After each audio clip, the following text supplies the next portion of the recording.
In the last episode, we talked about the Assyrian Empire, which terrorized the surrounding nations with its cruelties for 300 years. Its last two kings even invaded Egypt. But the Assyrians were eventually conquered by the Babylonians. Well, David has visited Babylon many times and in fact even slept amongst its ruins. And today he'll be telling us about the story of the Golden City of Babylon.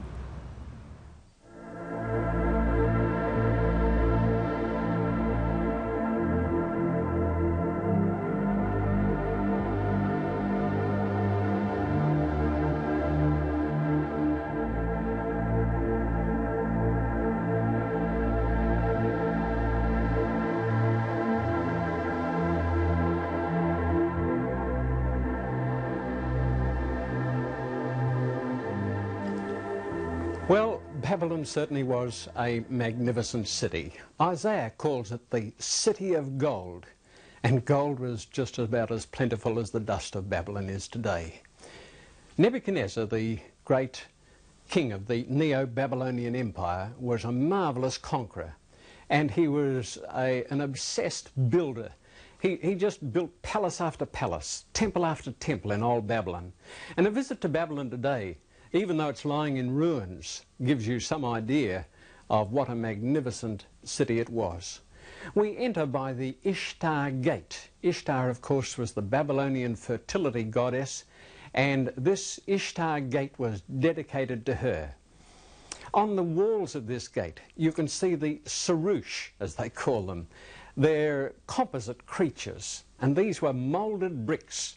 In the Berlin Museum, Professor Koldewey, who excavated Babylon, has reassembled part of this gate. It was made of glazed bricks, beautiful blue glazed colours, and it must have been an impressive sight to walk through this gateway into the great procession street. And here the king and his captives were brought as they returned from their military campaigns. And here is the very procession street along which the captives were dragged. At the end of the procession street there is still standing there a pillar. As a matter of fact, it's used by the storks today to build their nests up on top of it. But this was one of the mighty pillars of Babylon. Not far away has been a reconstruction of the temple to Ninmach, one of the Babylonian deities. And this has been rebuilt as it was in the days of ancient Babylon, just one of the many temples that had been erected by King Nebuchadnezzar. And then there was the palace throne room. All you can see today is just the floor of this throne room, and of course the great hanging gardens of Babylon, one of the 7 wonders of the world. You know what hanging gardens are? It doesn't mean they were dangling by a rope or something like that. It simply means that these gardens were built up and suspended over a watercourse. And Koldewey, the great excavator, German excavator of Babylon, found what he considers to be the foundation of this hanging garden and the conduits through which the water came, and they were drawn up onto the garden. You know why he had this hanging garden? Let me tell you. You see, when Nebuchadnezzar and his father conquered the city of Nineveh in Assyria in 612 BC, the whole campaign was sealed by the marriage of Nebuchadnezzar to the daughter of Cyaxares, the Median king. Her name was Amyrtis. Now, she came from the highlands of Media, up there near Hamadan, up to 2,000 metres above sea level. It was pretty cool, beautiful gardens up there. And so when Nebuchadnezzar's princess was brought down to Babylon to live in the sweltering heat there, like a good husband, he decided to try and make her feel at home. And so he built these beautiful hanging gardens, one of the 7 wonders of the world, just to make his wife happy. Isn't that nice? And so we have the hanging gardens of Babylon. And then there were the great residential areas and the palace of Nebuchadnezzar.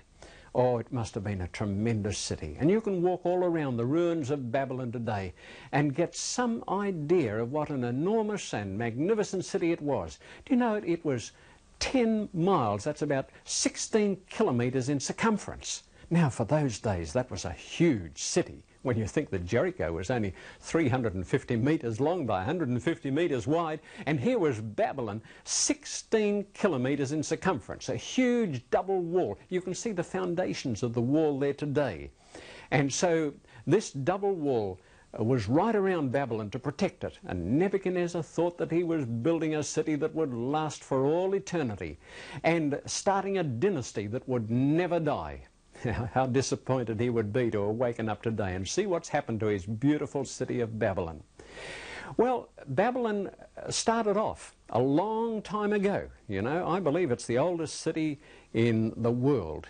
And we find the reference to its origins in Genesis chapter 11. Ever heard of the Tower of Babel? Well, we're told here that as the people travelled down from Mount Ararat along the river Euphrates, they came to this place called Babel, or Babylon. And they said one to another, "Come, let us make bricks and bake them thoroughly." And they had brick for stone, and they had asphalt for mortar.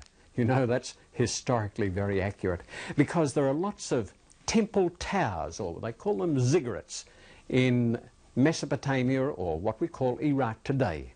And you know what? They're made of bricks that have been burnt very, very thoroughly. They're so tough you drop them on the ground or smash them against each other, you can hardly break them open. And another thing is they are stuck together with asphalt, just exactly as the Babel builders built their Tower of Babylon. Now, where was this tower? Well, for a long time, a place called Burz Nimrud was regarded as the traditional Tower of Babel. But this was only because it was the tallest standing ziggurat in Mesopotamia. And so the early Christians, and for that matter the early Jews, thought that Burz Nimrud was the Tower of Babel.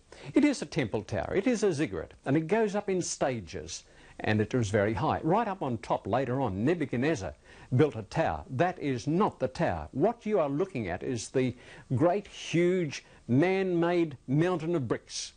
And that is Burz Nimrud.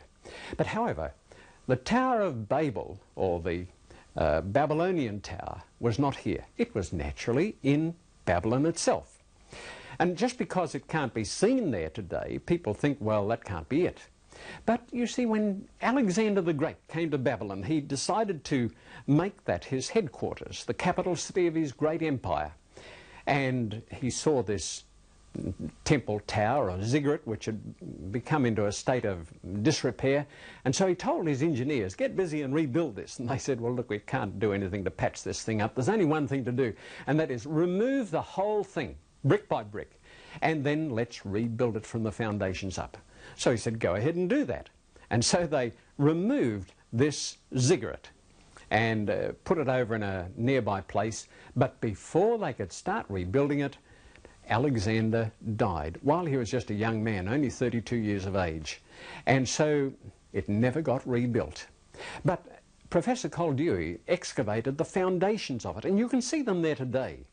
What's under the water is the first stage, and this must have been a huge temple tower.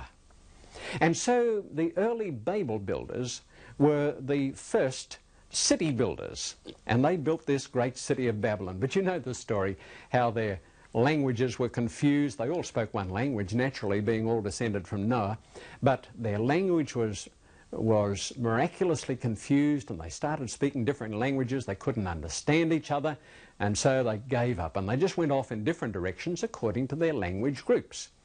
And so Babylon virtually fell into disrepair, and it was left for the great Assyrian Empire to take over. And for 1,500 years, the Assyrians dominated the Middle East, and Babylon was just a second-rate city. In the year 701 BC, the Assyrian king Sennacherib invaded Israel and surrounded Jerusalem, and he posed a very serious threat to it. I tell you, everyone there was scared to death. You fall into the hands of the Assyrians and you faced the risk of being impaled or skinned alive. And so King Hezekiah and his courtiers and the people were terrified. But there was in Jerusalem at this time the prophet Isaiah.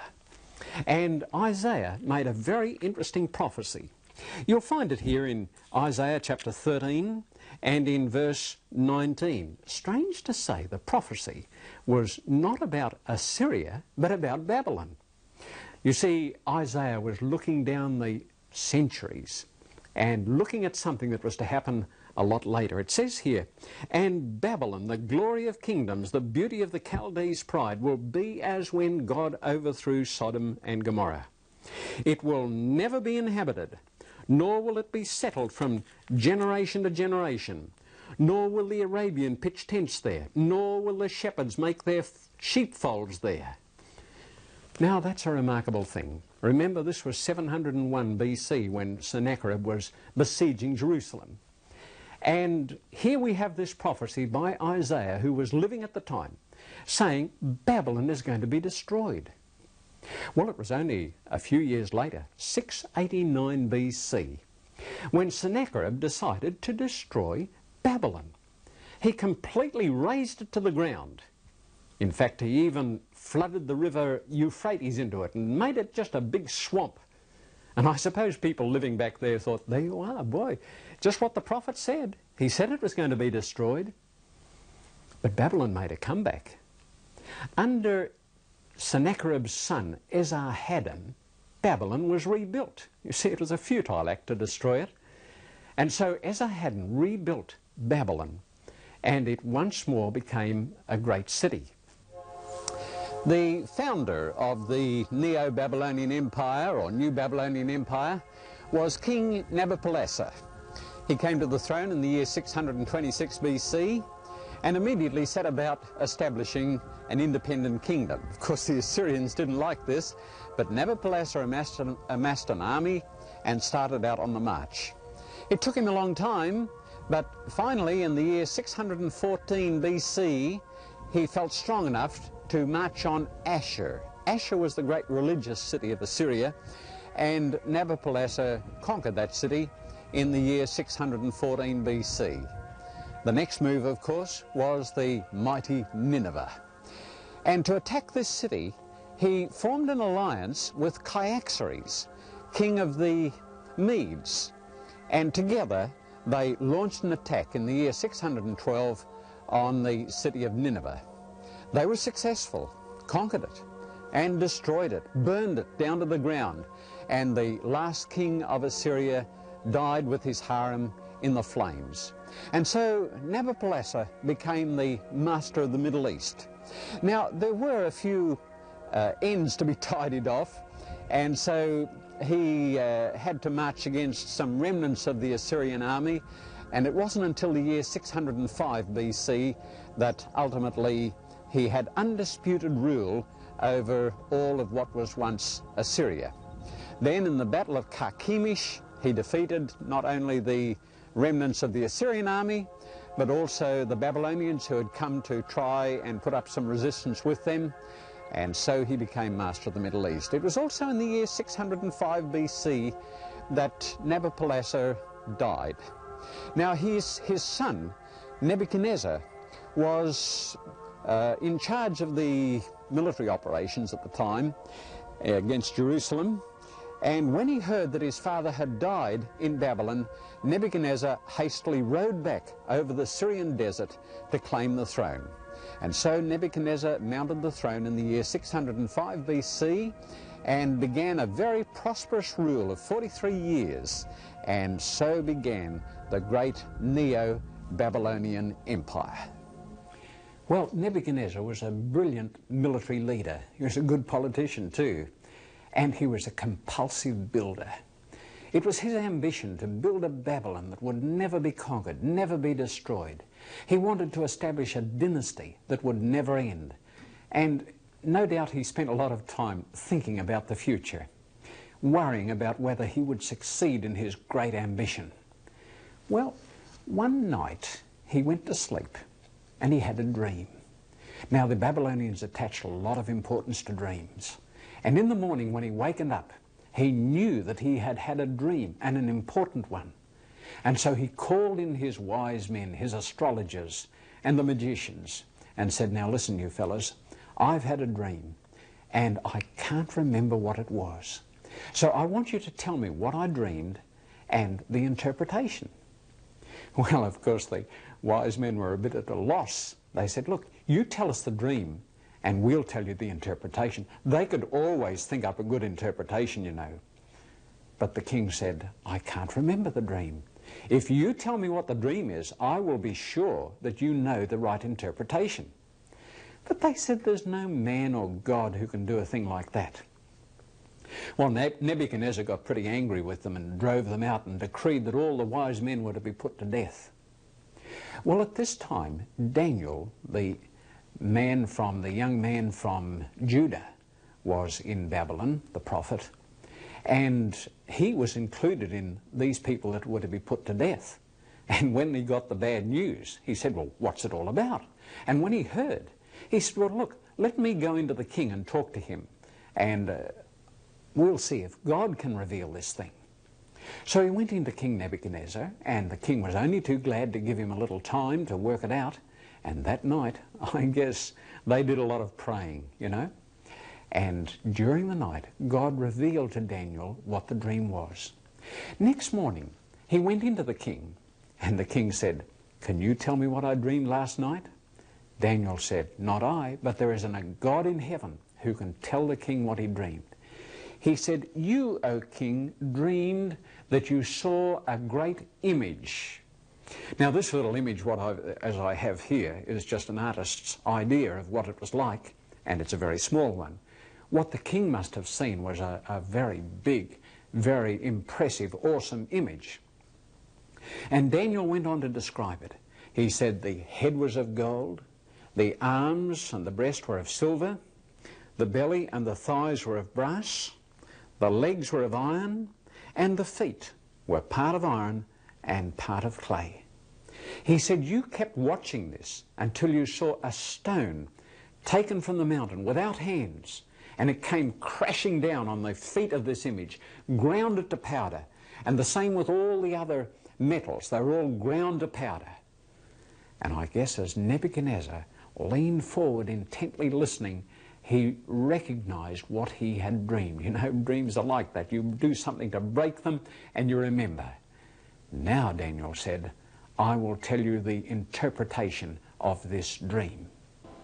Daniel said, you, Nebuchadnezzar, are represented by this head of gold, but your kingdom is going to be followed by a kingdom of silver, and then a third kingdom of brass, and then a fourth kingdom represented by the legs of iron, and finally the kingdom is going to be divided, symbolized by the clay and the iron.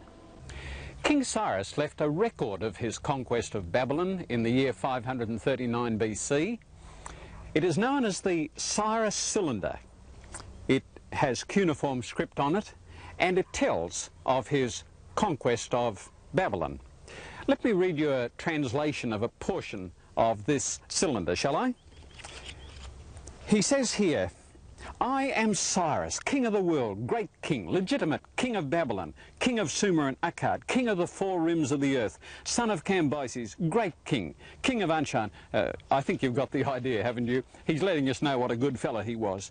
Now he says this, all the kings of the entire world from the upper to the lower sea brought their heavy tributes and kissed my feet. I returned to sacred cities on the other side of the Tigris, the sanctuaries of which have been ruins for a long time. I also gathered all their former inhabitants and returned them to their habitations. Now that, of course, is just exactly what the biblical record says in the book of Ezra, how Cyrus made a decree that all the Jews could return to their home city and rebuild Jerusalem. So on one hand we have the biblical record, on the other hand we have the Cyrus Cylinder. They both tell us exactly the same story.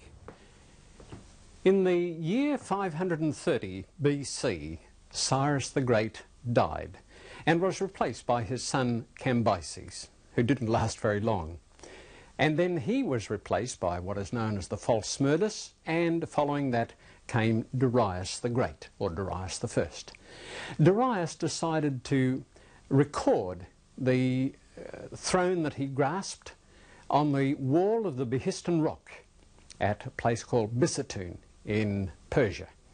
And there on the side of the wall in the cuneiform script in 3 different languages, so that everyone would get the message, Darius left the record of his ascent to the throne. It was King Darius who decided to build an essentially Persian city called Persepolis, literally meaning city of Persia. And this is sometimes referred to as the Pearl of Middle East ruins. Even today, it's a magnificent ruins, and it must have been a tremendous city in its heyday. Darius was followed by his son Xerxes, referred to in the Bible as Ahasuerus. You know, the king who married the beautiful Queen Esther. And Xerxes invaded Greece. It was a tremendous campaign, millions of people involved in it. And he met brave Leonidas at the pass. And it was there at Thermopylae that he murdered or killed Leonidas and moved down into Athens, and there he burnt the Acropolis. The Greeks never forgot this. And so it was when Alexander the Great came onto the scene, he first of all marched eastwards, conquered the Persian army, and then finally occupied Persepolis. And in retaliation, he burnt and destroyed Persepolis. And so you have the 3 great empires that followed Babylon. Babylon was followed by Persia. Persia was followed by Greece, or Macedonia actually, and then ultimately came the great Roman Empire. Rome, symbolized by the legs of iron, the iron monarchy of Rome, overwhelmed the Middle East. And so it was that Rome became the mistress, not only of the Middle East, but of Europe too. And for hundreds of years, Rome ruled the world, the then known world. The great Caesars and their followers became the masters of culture and politics and war.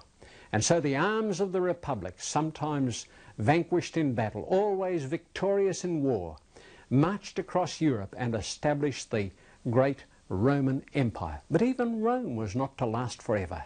Remember, the legs of iron were followed by the feet of clay. What is meant by that?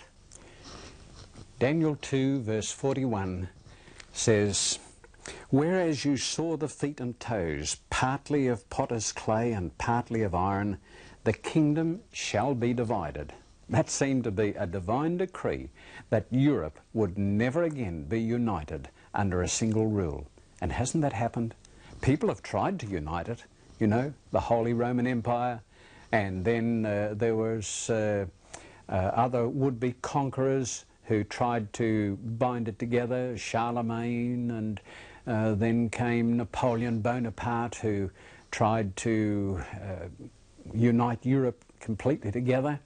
And then there were later ones. I mean, there was Kaiser Wilhelm in the 1914-18 war, and then there was Hitler in the 1939 war. Verse 43 says, "As you saw iron mixed with ceramic clay, they will mingle with the seed of men, but they will not adhere to one another, just as iron does not mix with clay." Now this expression, mingle with the seed of men, is referring to marriage, intermarriage. We are standing outside Buckingham Palace, and on my right over here is a statue of Queen Victoria. You know, in the late 19th century, Queen Victoria got the idea of marrying her family off to crown heads of Europe. The idea being, if they were all married to one another, they wouldn't fight with one another. But of course it didn't work. It did not unite Europe any more than any other scheme has. You know, this text is actually the text that first interested me in the Bible. It was in the early days of the war, and I was in the Australian Army as an officer in the artillery. And I attended a lecture. I didn't really realise it was a religious lecture, but the title of the lecture was 7 Words That Spell Hitler's Doom. Well, at the time, Hitler was doing pretty well. And as an officer in the army, I knew very well that the Commonwealth, especially Britain itself, was not really prepared to face up to him. And I was a bit anxious. But I went along to this and I'd never heard anything like it. Here was this lecturer saying that Hitler would not succeed because this verse said it would all never be united again. it says the kingdom shall be divided. But of course, he was right. The Bible was right. Hitler did not succeed. And let me tell you that neither communism nor the common market or anything else is ever going to succeed in uniting the nations of Europe successfully together. Now it says, in the days of these kings, verse 44, the God of heaven will set up a kingdom which shall never be destroyed. This was symbolized by the stone cut out of the mountain without hands that smashed the image on its feet and ground the whole thing to pieces. In other words, ground up all the kingdoms of this world. The end of the world at the second coming of Jesus Christ is here depicted. We are told here in Matthew chapter 21 and in verse 44, Jesus Christ refers to this. He says, and whosoever falls on this stone will be broken, but on whomever it falls, it will grind him to powder. Well, which do you want? Obviously, you don't want to be ground to powder, do you? It's better to fall on this rock. What does that mean? In Psalms 51 and in verse 17, it says, the sacrifices of God are a broken spirit, a broken and a contrite heart, O God, these you will not despise. Have you done something wrong? Have you sinned against God, or have you done something that gives you a guilty conscience? Then just come to Jesus Christ and fall at his feet and say, Lord, I'm sorry. And Jesus Christ has promised to take your sins, and he has paid the price for them. And so you can have forgiveness by coming to the stone that is referred to here and be broken in heart, be sorry for your sins. But the end of the world, according to this prophecy, will surely come, just as surely as the other kingdoms have come and gone, just as surely as the other aspects of the prophecy have all been fulfilled, so will this. We better be ready. Like many people, I used to laugh at the idea of the world coming to an end, but I don't anymore. I think with all the frightening things that are happening around us, we must expect that this world can't go on the way it is. In our next program, we visit that famous old Italian city of Pompeii, which in 79 AD came to a disastrous end. I think there might be a message in that for us today.